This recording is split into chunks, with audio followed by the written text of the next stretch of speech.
সুপ্রিয় দর্শক সবাইকে স্বাগত জানাচ্ছি মাই টিভি রমজান ও স্বাস্থ্য অনুষ্ঠানে প্রেজেন্টস বাই বিকন ফার্মাসিউটিক্যালস। আপনাদের সঙ্গে রয়েছি আমি ডাক্তার অমিতা হাসান।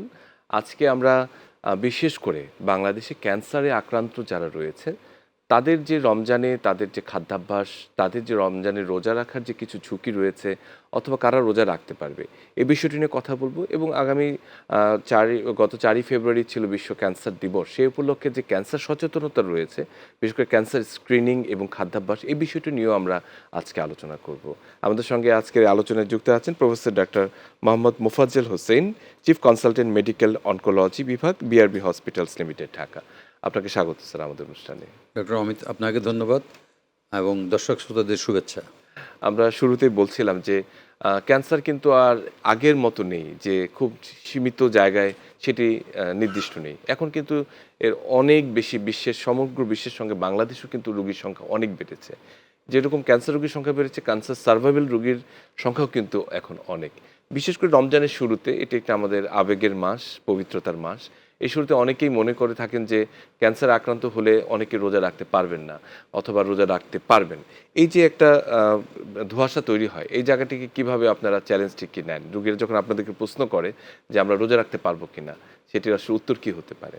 আপনার প্রশ্নের কয়েকটি অংশ আছে। জি। একটা বললেন যে ক্যান্সার ভয়াবহ, বিশ্বব্যাপী বেড়ে চলেছে, মৃত্যুর হার অনেক বেশি। তো আমি সেই পরিসংখ্যানটা যদি সংক্ষেপে বলি, বিশ্বব্যাপী প্রতি বছরে প্রায় 20 মিলিয়ন অর্থাৎ 2 কোটি লোক নতুন করে ক্যান্সারে আক্রান্ত হয় এবং 9.7 মিলিয়ন অর্থাৎ 97 লক্ষ অর্থাৎ প্রায় 1 কোটি লোক মারা যায় জি, নতুন করে মৃত্যুবরণ করে ক্যান্সারে। সবচেয়ে ভয়াবহ পরিসংখ্যান হচ্ছে 2050 সালের মধ্যে এই সংখ্যাটা বেড়ে এই 20 মিলিয়নের জায়গায় 30 মিলিয়ন হয়ে যাবে। আর মৃত্যুটা 9.7 অর্থাৎ 10 মিলিয়ন কাছাকাছি থেকে প্রায় 20 মিলিয়নে চলে যাবে। সো এটা অত্যন্ত ভয়ঙ্কর। আর একটা ভয়ঙ্কর কথা হচ্ছে যে ক্যান্সারের মৃত্যুর হার এই সাউথ ইস্ট এশিয়ার region, low and poorly developed কান্ট্রিগুলোতেই, poor income group, low income group বলেন, সাউথ ইস্ট এশিয়া, আফ্রিকা, এসব জায়গাতেই প্রায় 70%। বাকি দুনিয়াতে বাকি অংশ। আর দ্বিতীয় হচ্ছে আমাদের দেশের পরিসংখ্যান, আমাদের দেশেও কম নয়। প্রতি বছর প্রায় 1,67,000 মানুষ নতুন করে ক্যান্সারে আক্রান্ত হয় এবং প্রায় 1,16,000 মানুষ ক্যান্সারে মৃত্যুবরণ করে। এখন রমজান মাস চলছে। আপনার দ্বিতীয় প্রশ্নের উত্তর, রমজান মাসে ক্যান্সারের কি করা, ক্যান্সার রোগীদের সম্পর্কে কি ধারণা বা কি বক্তব্য। রাইট, ক্যান্সার রোগীর মধ্যে কয়েকটা গ্রুপ আছে। আমি 3-4 রকমের গ্রুপ বলবো। একটা হচ্ছে ক্যান্সার চিকিৎসা হয়ে গেছে, তারা একদম সুস্থ আছেন, 10-15 বছর ধরে তারা সুস্থ আছেন। কাজেই তাদের শারীরিক অবস্থা আপনার আমার মতোই, সুস্থ মানুষের মতোই। কাজে তাদের জন্য তেমন কোনো রেস্ট্রিকশন বাধা নাই। তারা নর্মাল রোজা রাখতে পারবেন, নর্মাল খাবার খেতে পারবেন, যা খুশি যেভাবে তারা নর্মাল জীবনযাপন করছেন সেভাবেই রমজানেও তাদের জন্য আলাদা কোনো বিশেষ নির্দেশনা নেই। তারা রোজা রাখতে পারবেন এবং নর্মাল জীবনযাপন করতে পারবেন। দ্বিতীয় হচ্ছে, নতুন করে ক্যান্সার ধরা পড়েছে, এখনও চিকিৎসা শুরু হয়নি, বাট উনি যদি শারীরিকভাবে খুবই অসুস্থ হন, সেই ক্ষেত্রে আমি বলবো যে তাকে রোজা রাখা থেকে বিরত থাকাই ভালো, কারণ অসুস্থ রোগীর জন্য কিন্তু আল্লাহ মাফ করেছেন। কাজেই আমাদের ধর্মীয় বিধান অনুযায়ীও উনি ওটার থেকে পরিত্রাণ পেয়েছেন। তৃতীয় হচ্ছে একটা গ্রুপ যাদের চিকিৎসা চলছে। চিকিৎসার মধ্যে কি আছে? একটা গ্রুপ আছে অপারেশন হয়ে গেছে, চলছে বা অপারেশন হবে, আর একটা গ্রুপ কেমোথেরাপি, একটা গ্রুপ রেডিওথেরাপি, আর একটা গ্রুপে আছে হরমোন থেরাপি বা ইমিউনোথেরাপি। তো এইগুলি যারা হরমোন থেরাপি এবং ইমিউনোথেরাপি পান, তাদের ব্যাপারে কিন্তু খুব বেশি রেস্ট্রিকশন কিছু নাই। তারা শুধু ওই ট্যাবলেট খাওয়ার বা হরমোন বা ইমিউনোথেরাপি নেওয়ার সময়টা চেঞ্জ করে নিলে হয়। এমনকি বলা হয় যে ক্যান্সারের দিনের বেলায় ক্যান্সারের রোগী রোজা থেকেও একটা ইমিউনোথেরাপি নিলেও তাতে তার রোজা ভাঙবে, এটা মনে হয় না কোনো ধর্মে বলবে। কেন? আমি কিন্তু যেটা দিচ্ছি সেটা তার পুষ্টির জন্য দিচ্ছি না, সো তার রোজা ভাঙার প্রশ্নটা আসবে না। আর যারা ইন্টেন্সিভ কেমোথেরাপি পাচ্ছেন, তারপরে রেডিওথেরাপি পাচ্ছেন, কেমোথেরাপির সময়, রেডিওথেরাপির সময় অনেক সময় আমরা দেখি যে রোগীদের অনেক পার্শ্ব প্রতিক্রিয়া হয়। তার মধ্যে খেতে পারে না, বমি হয়, পানির স্বল্পতা হয়। তো এই জিনিসগুলোর জন্য আমরা তাদেরকে বলি যে তারা যাতে রোজা না করে। কেন? তার দরকার প্রচুর পানি, তার দরকার পুষ্টির মধ্যে প্রোটিন খাওয়াটা খুব জরুরি। ইয়েস, এগুলি মিলে তার পুষ্টিটা তার পূর্ণ করতে হবে। কাজেই তার জন্য রোজাটা আমি অনেকে বলবো- ডায়রিয়াও হয়, অনেকে পোস্ট ডায়রিয়া হয়, করার পরে এই ডায়রিয়া সময় হয়, আসলে মুখে রাখাটা ঘা হয়, নিরাপদ। গলায় ঘা হয়, জি। তারা খেতে পারে না। সো এইসব বিষয় চিন্তা করে আমরা এইভাবে রোজার একদম। ইয়েদেরকে খুব জানাই। সুন্দর করে আপনি ক্লাসিফাই করে আপনি ভাগ ভাগ করে বললেন, এটি একটি খুব দারুণ বিষয়। এবং আশান্বিত বিষয় হচ্ছে যারা ক্যান্সার সার্ভাইভাল রয়েছে, এখন কিন্তু তাদের সংখ্যাটি কিন্তু অনেক বেড়েছে, তাদের নিজস্ব কিছু কমিউনিটি রয়েছে, সোশ্যাল কিছু অ্যাক্টিভিটি রয়েছে। বিশেষ করে এই যে ক্যান্সার ডে, যে সচেতনতা দিবসটি রয়েছে, এক্ষেত্রে আসলে বাংলাদেশের প্রেক্ষাপটে আসলে কি কি ধরনের ক্যাম্পেইনগুলো আসলে আমাদের মানে গুরুত্বের সাথে নেওয়া উচিত? হ্যাঁ, প্রতি বছর ৪ঠা ফেব্রুয়ারি বিশ্বব্যাপী বিশ্ব ক্যান্সার দিবস পালিত হয়ে থাকে। এটা ২০০০ সাল থেকে শুরু হয়েছিল। প্রথমে প্যারিসে একটা গ্রুপ অফ জি। অনকোলজিস্ট, বিশ্বের ৫ জন খুব প্রখ্যাত ক্যান্সার বিশেষজ্ঞ বসে তারা অনুভব করে, ফিল করে যে ক্যান্সার সম্পর্কে মানুষকে সচেতন করা দরকার একদম। এবং ক্যান্সার হার কমানোর জন্য প্রতিরোধমূলক ব্যবস্থা নেওয়া দরকার। ওই সময় তারা একটা কিছু নীতি নির্ধারণ করেন, যেখানে তৎকালীন ফরাসি প্রেসিডেন্ট জ্যাক শিরাক এটাতে সাইন করেন। সাইন ওটাকে বলা হয় প্যারিস চার্টার। সেই পর থেকেই ২০০০ সালের পর থেকে প্রতি বছরই ৪ঠা ফেব্রুয়ারি এই দিনটি পালন হয়। প্রতি বছরই কোনো না কোনো প্রতিপাদ্য বিষয় থাকে। উদ্দেশ্য হচ্ছে মানুষকে সচেতন করা, করা। ক্যান্সার সম্পর্কে মানুষকে সম্যক জ্ঞান দেওয়া। তো গত ২৫-২৬ গত বছর এবং এবছর এবং আগামী বছরের জন্য যে প্রতিপাদ্য বিষয়টি প্রতিপাদ্য বিষয় বা আমরা বলি স্লোগানটা আছে, সেটা হচ্ছে united by unique. United by unique কথাটা মানে হচ্ছে যে প্রত্যেকটা রুগী ইউনিক বা অদ্বিতীয়। প্রত্যেকটা রুগীর রোগের ধরন, রোগের প্রতি তার ব্যবহার, রোগের চিকিৎসা যখন দেওয়া হয় তার সেই response। চিকিৎসার প্রতি তার রেসপন্স, প্রত্যেকটা রুগী আলাদা আলাদা স্টেজে, একই স্টেজের রুগী বিভিন্নভাবে প্রেজেন্ট করে। একদম। আবার চিকিৎসা দেওয়ার পরে যে চিকিৎসা দেওয়া হয়, পার্শ্ব প্রতিক্রিয়াগুলি কিন্তু প্রত্যেকের একই রোগ, একই চিকিৎসা, একই ডোজ দেওয়া হচ্ছে, তবু দুইজন মানুষ আলাদা একরকম ভাবে করে না। সেজন্যই প্রত্যেক রুগীটাকে ইউনিকভাবে বিচার করতে হবে, সবাইকে একভাবে দেখলে চলবে না।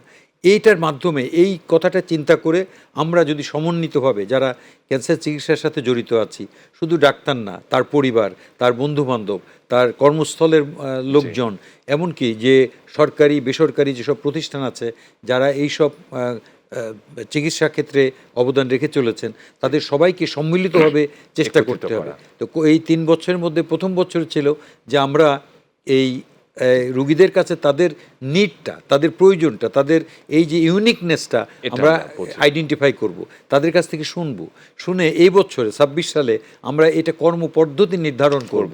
আর ২০২৭ সালে যারা এইগুলো ইমপ্লিমেন্ট করেন, সরকার, বেসরকারি প্রতিষ্ঠান, এনজিওস, তাদের মাধ্যমে আমরা এটাকে প্রতিফলন করার, বাস্তবায়ন করার চেষ্টা একেবারে। করব। আমাদের এই ক্যান্সারের যে ঝুঁকিটা বেড়ে যাচ্ছে বা সংখ্যাটা বেড়ে যাচ্ছে, এর পেছনে আমাদের একটি রয়েছে খাদ্যাভ্যাস, জেনেটিক এবং এনভায়রনমেন্টাল ফ্যাক্টরস। এই যে খাদ্যাভ্যাসের যে বিষয়টি রয়েছে, আমাদের লাইফস্টাইল ম্যানেজমেন্টের যে বিষয়টি রয়েছে, এই প্রসঙ্গে আমাদের একটু বলুন যে কিভাবে আমরা সতর্ক থাকতে পারি। এবং ইফতারিতে, রোজাতে আমরা অনেক ডিপ ফ্রাই খাবার খেয়ে থাকি, ভাজা পোড়া এগুলো রয়ে থাকি, এর কোনো প্রভাব রয়েছে কিনা? প্রথমে হচ্ছে আপনি বললেন খাদ্যাভ্যাস, তারপরে এনভায়রনমেন্ট, এগুলির বাইরেও কিন্তু অনেক কারণ আরো কারণ রয়েছে। রয়েছে। আমরা কয়েকটা কারণ চিহ্নিত করি। একটা হচ্ছে যে স্মোকিং কিন্তু প্রায় ২০ থেকে ৩০% ক্যান্সারের জন্য দায়ী।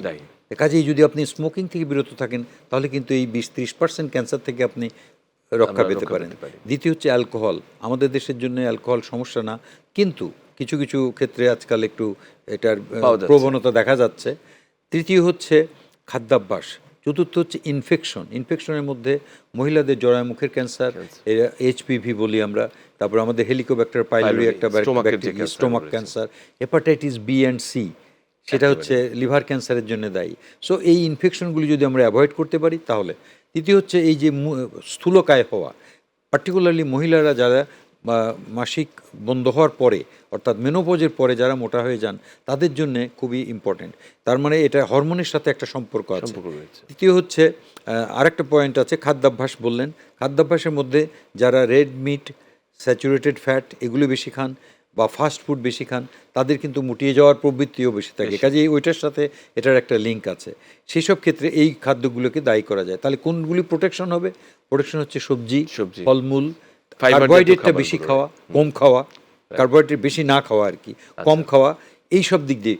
যেমন আপনি প্রোটিন কিন্তু অনেক সোর্স আছে, ফিশ আছে, ডিম আছে, ডাল আমাদের দেশের জন্য ডাল, কিন্তু ডাল সবচেয়ে ডালকে বলা হয় যে পুয়ার ম্যানস মিট। সবগুলি ডাল সবচেয়ে একসাথে করলে সহজলভ্য। এটার পুষ্টি ক্ষমতা অনেক বেশি। কাজেই এই কম্বাইন্ড যে সিরিয়ালসগুলি আছে বা এই যে পালসেস, এগুলি যদি আপনারা খান তাহলে কিন্তু অনেক ক্ষেত্রে অনেক আমরা ইয়ে ক্ষেত্রে করতে এরকম পারি। পাওয়া যায়। আর যেটা আপনি বললেন যে রমজানের সময় যেসব ভাজা পোড়া খাওয়া, এটা তো ট্র্যাডিশনাল খাবার, প্লাস সারাদিন খাওয়ার পরে মুখরোচক অনেক আর কি, মানে অনেকেই মুখরোচক ব্যাপার হিসেবেই এটা হয়। বাট আমি বলবো যে অনেক কিন্তু অনেকেই যেটা করে ভালো অভ্যাসও আছে। যেমন অনেকেই এই যে চিড়া ভিজিয়ে একটু দই বা একটু মিক্স করে, ইয়ে দিয়ে হ্যাঁ। মিক্স করে বা একটু কলা দিয়ে মিশ্রণ করে তৈরি করে, অথবা এই যে আমরা ছোলাটা যে ছোলাটা সিদ্ধ আজকে, করে ঘুগনি করি, হ্যাঁ, এটা এইটা না খুব করে কিন্তু ছোলাটা সিদ্ধ করে কাঁচা অবস্থাতেই সিদ্ধ না করে আপনি ভিজায় রাখলেন, ভিজিয়ে রেখে ওইটার ভিতরে আপনি যদি কিছু সবজি জাতীয় সালাদ জিনিস, আইটেম ইয়েস, মিক্স করে। যেমন অ্যাভোকাডো আছে, তারপরে এই যে এমনি শসা মশলা রয়েছে। টুকটাক তো হ্যাঁ। দিতেই হয়, পেঁয়াজ মরিচ এগুলি তো আছেই, ক্যাপসিকাম আছে একটা খুব ভালো হ্যাঁ। জিনিস, সেগুলি দিয়ে যদি মিশিয়ে খান সেটার টেস্টও কিন্তু অনেক ভালো হয়, প্লাস পুষ্টি ক্ষমতাও বাড়ে। ক্ষতিকর দিক যেটা ওই সিদ্ধ করে এতখানি মশলা দিয়ে খেলে যে ক্ষতিটা হতো সেটার থেকে সে কিন্তু থেকে আপনি- রক্ষা পাওয়া যায়। আর এমনি পেঁয়াজু বেগুনি এগুলি তো খাবার খেতেই হয় টুকটাক, বাট যতটুকু পারা যায় যতটুকু অ্যাভয়েড করা পরিমাণ ভালো। কমিয়ে কারণ ফেলা সারাদিন ভালো। না খেয়ে থাকার ফলে পাকস্থলীর বিশ্রাম হয় বটে, কিন্তু অ্যাসিড কিন্তু সিক্রেশন হইতে থাকে। Right. কাজে এরপরে যদি আপনি আবার এই অ্যাসিড জেনারেট করে, অ্যাসিড স্টিমুলেট করে এরকম খাবার খান, তাহলে তো আরও ক্ষতি হওয়ার সম্ভাবনা থাকে। হ্যাঁ, এবং একটি কথা পরিণতযোগ্য, যারা ধূমপান ছাড়তে চান তাদের জন্য কিন্তু রমজান একটি আদর্শ একটি মাস। সারাদিন আসলে করতে অভ্যাসটা এরকম যে আপনি যদি কোনো কিছু ত্যাগ করতে চান, বলা হয় যে ওভারনাইটেই আপনি পারেন আচ্ছা, সেটা একটা বাট ভালো দিক। যেহেতু রমজান মাসে আমাদের অনেক রেস্ট্রিকশন থাকে, সেই হিসাবে এই মাসটাকে যদি কেউ চুজ করে, Target করে আর কি। পছন্দ করে যে এই মাসে আমি এই মাস থেকে আর খাবোই না, কিন্তু দেখবেন যারা অত্যন্ত মানে কঠিন ধূমপায়ী, অর্থাৎ বেশি অভ্যাস হয়ে গেছে, তারা ঠিকই প্রথমে মুখে পানি দিয়ে রোজা ভেঙে আগে সবার আগে।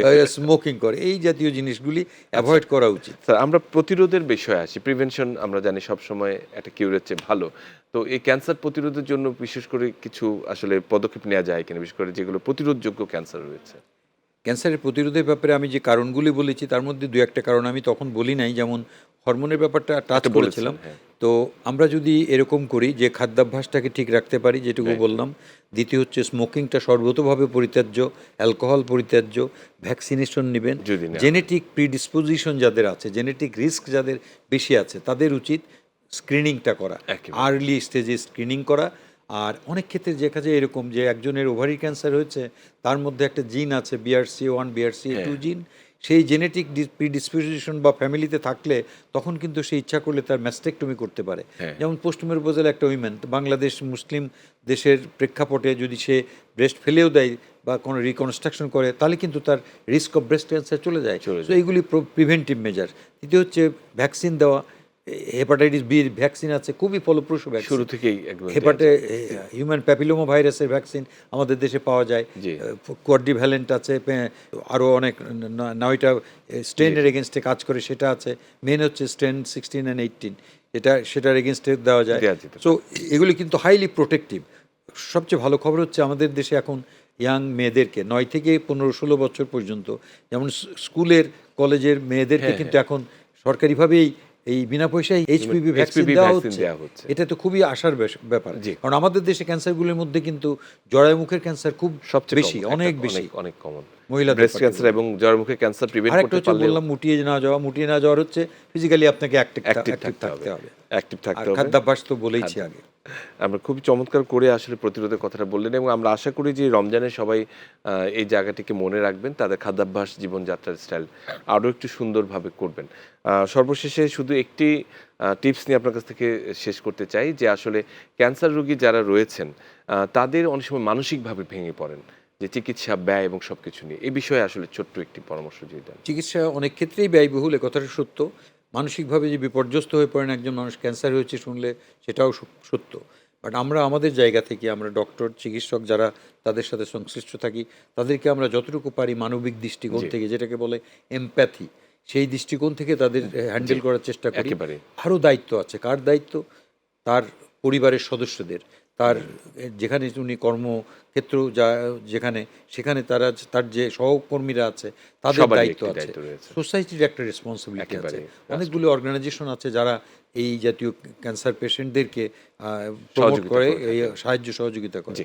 আমাদের জন্য লিমিটেশন হচ্ছে আমাদের দেশে হেলথ ইন্স্যুরেন্স নাই, তো একদম। সেটা অনেক আমাদের এটা বুঝেনি অর্থনৈতিক ব্যাপার, বাট চেষ্টা করা হয়, অনেক করেছিলাম আমরা কোভিডের আগে, যে হেলথ ইন্স্যুরেন্সটা অন্ততপক্ষে সার্বজনীন করা যায় এই কিনা। ক্যান্সার পেশেন্টদের জন্য যদি সেটা করা যায়।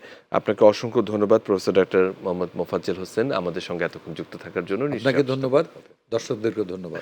সুপ্রিয় দর্শক, আমরা এতক্ষণ বিশেষ করে ক্যান্সার নিয়ে এবং ক্যান্সার প্রতিরোধ নিয়ে এবং এই রমজানে খাদ্যাভ্যাসটি তাদের কেমন হবে এবং স্বাভাবিক যে লাইফস্টাইল ম্যানেজমেন্ট সেটি নিয়ে আমরা আমাদের গুরুত্বপূর্ণ তথ্য পেয়েছি আমাদের আজকে আলোচক থেকে, এবং এটি সত্য যে আমরা যদি জীবনধারার পরিবর্তনটি সুন্দরভাবে করতে পারি, যদি সুশীলভাবে করতে পারি, তাহলে আমাদের এই রোজা আমাদের জন্য নির্বিঘ্ন হবে, ক্যান্সার থেকেও আমরা দূরে থাকতে পারবো। সবাই ভালো থাকবেন, সুস্থ থাকবেন।